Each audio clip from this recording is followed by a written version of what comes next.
বাংলার গণতান্ত্রিক সংগ্রামের অবিচল প্রতীক তিনবারের সাবেক প্রধানমন্ত্রী দেশনেত্রী বেগম খালেদা জিয়া আজ জীবন মৃত্যুর সন্ধিক্ষণে লড়াই করছেন।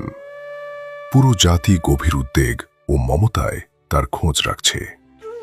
এই দুঃসময়ে আমরা দেশবাসী দলমত নির্বিশেষে মহান আল্লাহর দরবারে এক স্বর প্রার্থনা জানাই, তিনি যেন আমাদের এই প্রিয় নেত্রীকে দ্রুত আরোগ্য দান করেন, সুস্থ করে আবার বাংলার জনগণের মাঝে ফিরিয়ে আনেন।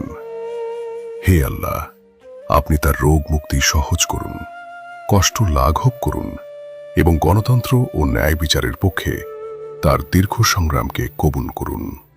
আমিন। ইয়া আল্লাহ, আমার নেত্রী খালেদা জিয়াকে সুস্থ করো। ইয়া আল্লাহ, আবুসের নেত্রী শহীদ প্রেসিডেন্ট জিয়াউর রহমানের স্ত্রী, ইয়া আল্লাহ, কত অন্যায় অত্যাচার 17 বছর যাবৎ ভোগ করতেছে। আল্লাহ, দেশ ছাড়ে নাই। আল্লাহ, দেশে লোক চাইতে চলে যায় নাই। ইয়া আল্লাহ, তাকে সুস্থ করে দাও। ইয়া আল্লাহ, সুস্থ করে দাও। ইয়া আল্লাহ, ইয়া আল্লাহ, তাকে সুস্থ করে দাও। আল্লাহ, সে কত অপবাদ দিছে। আল্লাহ, ইয়া আল্লাহ, তাকে সুস্থ করে দাও, সুস্থ করে দাও, তোমাকে সুস্থ করে দাও। ইয়া আল্লাহ, তার ভিক্ষা চাই, তার জানের ভিক্ষা চাই। ইয়া আল্লাহ, আমার জীবন দিয়ে তাকে সুস্থ করে দাও। ইয়া আল্লাহ, আমার জীবন দিয়ে দিতে হয়, তুমি দিয়ে নিয়ে যাও। ইয়া আল্লাহ, তোমার নবী হযরত মুহাম্মদ সাল্লাল্লাহু আলাইহি সাল্লামের জন্য কত মানুষ ইয়া আল্লাহ রক্ত দিয়েছে, জীবন দিয়েছে।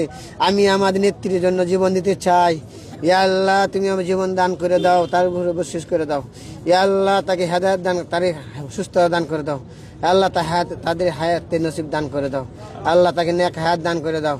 ইয়া আল্লাহ, ইয়া রহমান ইয়া রাহিম, তোমার রহমান, তুমি গাফফার, তুমি সাত্তার, তোমার নামে রুসেলা করে জীবনে গুনাহ করে মাফ করে দাও।